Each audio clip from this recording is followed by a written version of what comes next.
नमस्कार दर्शकों, मैं हिमांशु लक्का और आप देखना शुरू कर चुके हैं ऐसे न्यूज चैनल। जी हां दर्शकों, हमारी ऐसे न्यूज की टीम आ चुकी है आज हरियाणा जिला सोनीपत के एक छोटे से गांव धनाना में, जहां पे संत रामपाल जी महाराज जी का आश्रम स्थित है, जिसको हम धनाना धाम के नाम से भी जानते हैं। आज यहाँ पे 3 दिवसीय भंडारे का आयोजन किया गया है और जिसका आज पहला दिन है। जी हाँ दर्शकों, आज 9 जून 2025 है और इस दिवस का आज पहला दिन है। जो ये दिवस है यह कबीर प्रकट दिवस के रूप में मनाया जा रहा है और ये 628वां कबीर प्रकट दिवस है। जैसा कि हम देख सकते हैं कि आश्रम को कितने ही भव्य तरीके से फूलों द्वारा सजाया गया है। केवल इस आश्रम को ही नहीं, इस आश्रम के आसपास के एरिया को भी बड़े ही भव्य तरीके से सजाया गया है। हम देख सकते हैं सत साहिब के झंडे यहाँ लगाए गए हैं चारों तरफ और यहाँ पे जो श्रद्धालु जन है उनकी जो भीड़ है वो उमड़ उमड़ के आ रही है। जैसे कि हम देख सकते हैं कि यहाँ पे जितनी भी भीड़ है, श्रद्धालु जन जो है लगातार आए जा रहे हैं और अंदर की तरफ जा रहे हैं। हमारे साथ यहाँ पे कुछ श्रद्धालु जन जुड़ रखे हैं, आइए इनसे इनके बारे में जानते हैं।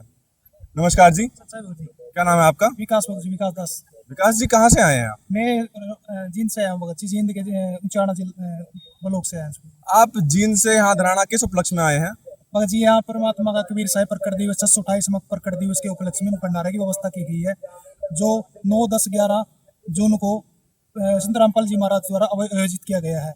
और यह 12 पूरे भारतवर्ष में 12 ऐसे सत्संग हो गए, समागम हो गए, जिसमें पूरे परमात्मा की तरफ से नेत्रदान कैंप, ब्लड डोनेशन कैंप आदि की व्यवस्था भी की जाएगी। और तो मैं आपसे जानना चाहूंगा कि आपका यहाँ क्या कार्य है?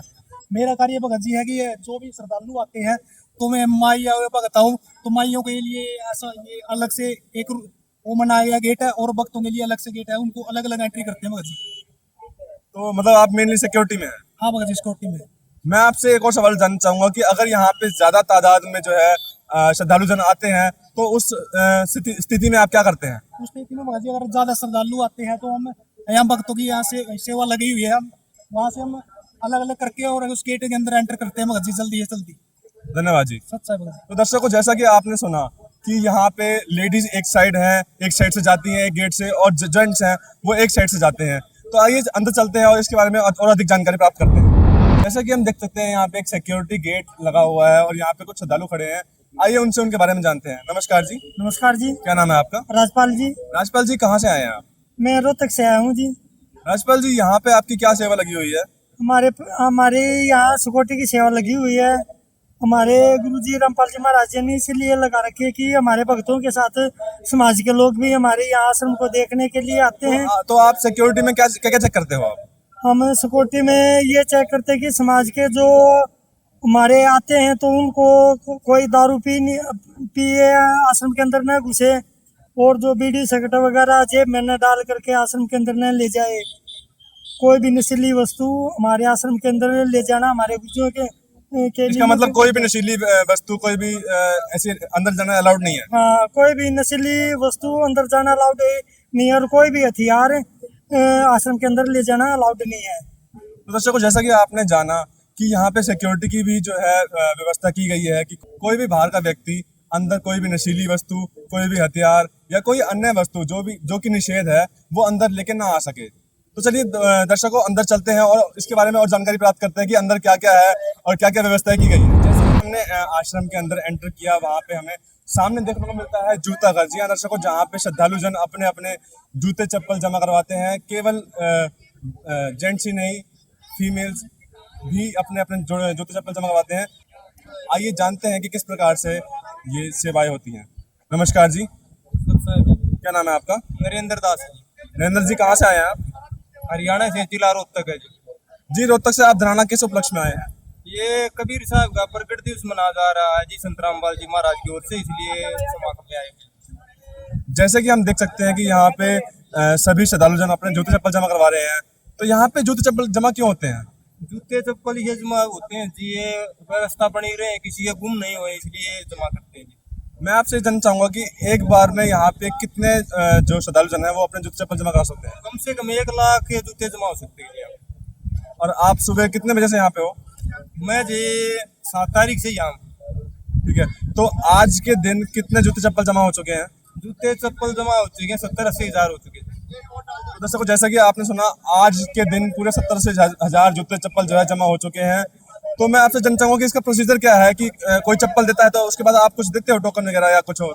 ये जी टोकन दिया जाता है, उनको बोला जाता है जी फोन में इसका फोटो उतार लेंगे वे अपने पास से, मान लिया टोकन गुम हो जाता है तो फोन में टोकन दिखा देते हैं, हम उनका जूते चप्पल दे देते हैं। जैसे कि आपने बताया यहाँ कैपेसिटी है 1 लाख जूते चप्पल जमा कराने की। अगर उससे ज्यादा आ जाते हैं तो आपकी क्या कैसे उसको हैंडल करोगे? अगर उससे ज्यादा आ जाते हैं तो हमारे पास थैली है, थैलियों में उनके जूते दे देते हैं, वो थैली अपने पास रख लेते हैं, इसलिए मैंने जूता जूते। ठीक है, धन्यवाद। तो दर्शकों, जैसा कि आपने सुना कि यहाँ फिलहाल तो 1 लाख जूते चप्पल जमा कराने की कैपेसिटी है, लेकिन इसके बावजूद भी अगर ज्यादा संख्या में ज्यादा तादाद में जो यहाँ पे भीड़ उमड़ उमड़ के आती है तो उसको भी हैंडल करने के लिए जो है इनके पास व्यवस्थाएं बनाई गई हैं। चलते चलते हमें एक कुछ अद्भुत दृश्य देखने को मिल रहा है।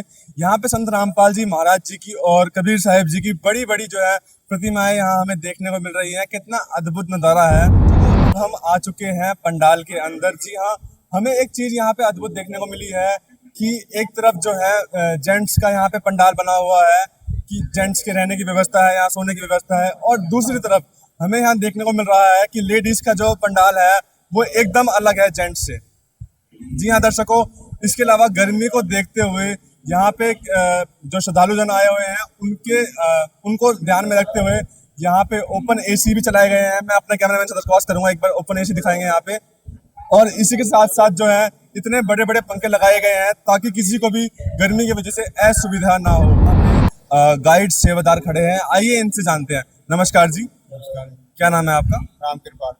रामकृपाल जी, कहाँ से आए हैं आप? हम वैसे तो एमपी से हैं, मध्य प्रदेश छतरपुर से।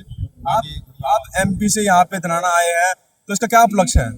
ये संत रामपाल जी का मिशन चला हुआ है, बढ़िया भक्ति है, इसलिए आगे भक्ति करते हैं। मैं आपसे ये जानना चाहूंगा कि यहाँ पे जो गद्दे रजाई या मैट बिछ रखे हैं, इन सब के लिए जो है ये किस किस के लिए है? ये सब भगत आत्माएं जो आती हैं उनके लिए है।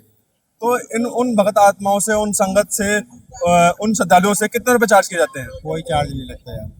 तो आपका कहना है कि ये चार्ज नहीं लगता है 1 भी रुपया? कोई भी चार्ज नहीं, खाना पीना चाय नाश्ता सब कुछ फ्री है। हमने तो सुना है बाकी जो सत्संग है, बाकी जगह जो सत्संग होते हैं, बाकी गुरुओं के जो सत्संग होते हैं, उनके जो आश्रम बने हुए हैं, वहाँ पे हल्का बहुत चार्ज लिया जाता है, तो यहाँ क्यों नहीं लिया जाता? यहाँ नहीं लिया जा सकता, लिया जाता है, परमात्मा का मिशन है। और वहाँ पे जो चार्ज लेते हैं वो अपना दुकानदारी चलाते हैं।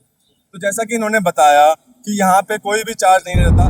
तो दर्शकों, जैसा कि हम अंदर आगे आ गए हैं पंडाल के अंदर, तो हमें यहाँ पे सबसे पहले संत रामपाल जी महाराज जी का इतना बड़ा सिंहासन देखने को मिल रहा है, जहाँ पे वह स्वयं विराजमान है। और इस सिंहासन को बड़े ही भव्य तरीके से फूलों द्वारा सजाया गया है।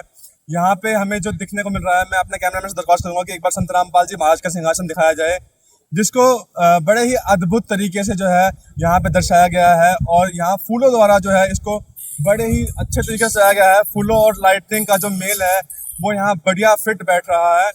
इसी के साथ साथ हमें यहाँ देखने को मिलता है कि यहाँ पे प्रणाम स्थल है, जहाँ पे अन्य श्रद्धालु जितने भी आए हुए हैं, यहाँ पे आके संत रामपाल जी महाराज व कबीर परमेश्वर जी की दंडवत प्रणाम कर रहे हैं यहाँ पे। इसी के साथ साथ अब हम अंदर की ओर बढ़ते हैं और जानते हैं कि यहाँ पे कौन सा पाठ हो रहा है, किस उपलक्ष्य में हो रहा है, और यहाँ पे इस पाठ का क्या मकसद है। आइए तो अंदर चलते हैं। तो दर्शकों, अब हम आ चुके हैं अंदर की साइड और हमें यहाँ देखने को मिल रहा है यहाँ कुछ पाठ चल रहा है और कुछ सेवक खड़े हैं। आइए उनसे जानते हैं कि किस चीज का पाठ चल रहा है। नमस्कार जी। नमस्कार जी। क्या नाम है आपका? अजीत दास। अजीत जी, कहाँ से हैं आप? हम लोग दिल्ली से हैं जी। दिल्ली से इतनी दूर धनाना आप किस उपलक्ष्य में आए हैं? यहाँ पर जगतगुरु संत रामपाल जी महाराज जी के सानिध्य में आज से लगभग 628 साल पहले जो कबीर जी स्वयं धरती पे आए थे, ये काशी में आए थे, कमल के फूल पर प्रकट हुए थे। तो उसके लिए जो उन्होंने उस टाइम जब आए थे तो जो दुनिया को ज्ञान दिया था, सच्चे ज्ञान का दुनिया को, उससे पहले कुछ को पता ही नहीं था कि परमात्मा कौन है, हम कौन हैं, हम कहाँ से आए हैं, क्यों आए हैं, कैसे आए हैं, क्या गलती करी थी, कैसे यहाँ से निकल सकते हैं, उस सारे ज्ञान को परमात्मा दे के गए थे। तो जब वहाँ पे परमात्मा खुद अवतरित हुए थे अब से 628 साल पहले, तो उस दिन की याद में आज का दिन हम यहाँ मना रहे हैं। तो हर साल यहाँ पर परमात्मा का जो अवतरण दिवस है वो संत रामपाल जी महाराज की दया से उनके सानिध्य में मनाया जाता है। और इस टाइम अभी जो आज का दिन है, इसमें जो गरीबदास जी महाराज हैं, तो आज से लगभग 250 साल पहले जो गांव छुडानी है जिला जज्जर में, वहाँ पे गरीबदास जी महाराज जी आए थे। उनको कबीर जी मिले थे 10 साल की उम्र में, तो उनको पूरा ज्ञान दिया था परमात्मा। उनको सतलोक लेके गए थे, वहाँ पे जाकर के उनको पूरा ज्ञान दिया था। और यहाँ पे आकर 10 साल की उम्र में उन्होंने जो फिर से वाणी बोली थी, वो जो अब से 628 साल पहले जो काशी में परमात्मा कबीर जी ने लिखवाई थी, उनके एक शिष्य थे धर्मदास जी, वो वाणी, और यहाँ पे जो गरीबदास जी ने वाणी लिखवाई गोपाल जी को, गोपाल दास थे, तो वो वाणी दोनों आपस में मैच करती हैं। तो ये वही ज्ञान कबीर जी स्वयं सतलोक लेके गए थे गरीबदास जी को, और उन्होंने वो ज्ञान दोबारा से उनसे बुलवाया। उसका जो ज्ञान एकत्रित करके संग्रहित किया गोपाल दास जी ने, तो उसको अमर ग्रंथ के नाम से जाना जाता है। आज यहाँ पर उस अमर ग्रंथ का पाठ हो रहा है। तो मैं आपसे ये जानना चाहूंगा कि इस अमर ग्रंथ साहिब का जो पाठ है वो कब तक चलेगा? जो अमर ग्रंथ साहिब का पाठ है, उसमें जो सच्ची वाणी है, परमात्मा की वाणी है, उनका 3 दिन लगातार पाठ चलता है जी। यहाँ पर आज चल रहा है, ये रात भर चलेगा, कल दिन भर चलेगा, कल रात भर चलेगा, परसों सुबह उद्यापन होगा, तो वहाँ पे परमात्मा की आरती के साथ का समापन होता है। तो उसमें दिन रात 24 घंटे देसी घी का भंडारा चलता है। ये जगत गुरु परमात्मा रामपाल जी महाराज जी के सानिध्य में हर साल होता है, और वही समारोह आज यहाँ पे जिसमें आप आए हुए हैं, वही आज यहाँ चल रहा है। धन्यवाद। बताइए। तो दर्शकों, जैसा आपने सुना कि यह जो समागम किया गया है वह 628वें प्रकट दिवस के उपलक्ष्य में किया गया है। और यहाँ पे जैसे कि आप देख सकते हैं, जगत गुरु तत्वदर्शी संत रामपाल जी महाराज जी के सानिध्य में कबीर परमेश्वर जी का प्रकट दिवस के उपलक्ष्य में संत रामपाल जी महाराज की, संत गरीबदास जी महाराज की अमरवाणी का अखंड पाठ हो रहा है। और हम देख सकते हैं कि यहाँ पे 2 पाठी एक साथ बैठे हुए हैं, जिनके पीछे संत रामपाल जी महाराज, संत कबीर साहिब जी, संत गरीबदास जी महाराज, स्वामी रामदेवानंद जी महाराज, इन सभी की प्रतिमा लगी हुई है। और एकदम सेंटर में हम देख सकते हैं बीच में एक ज्योति जल रही है।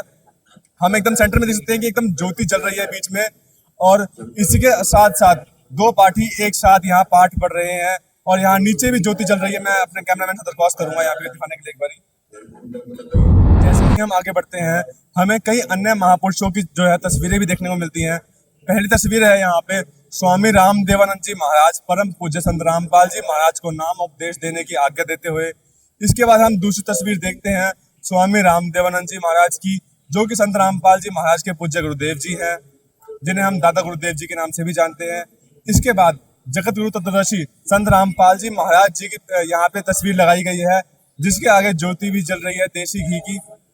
जी हाँ दर्शकों, जैसे कि आप देख सकते हैं, इसके बाद तस्वीर लगाई गई है पूर्ण ब्रह्म कबीर देव जी की। जी हाँ दर्शकों, कबीर साहिब जी की इसके बाद जो है यहाँ पे तस्वीर लगाई गई है। और अंत में हम यहाँ देख सकते हैं संत गरीबदास जी महाराज जी की प्रतिमा, यहाँ फोटो लगाई गई है। गाँव छुडानी, जिला जज्जर, हरियाणा के रहने वाले थे। तो दर्शकों, फिलहाल के लिए मैं आपसे अलविदा लेता हूँ, आपके साथ फिर लौटेंगे।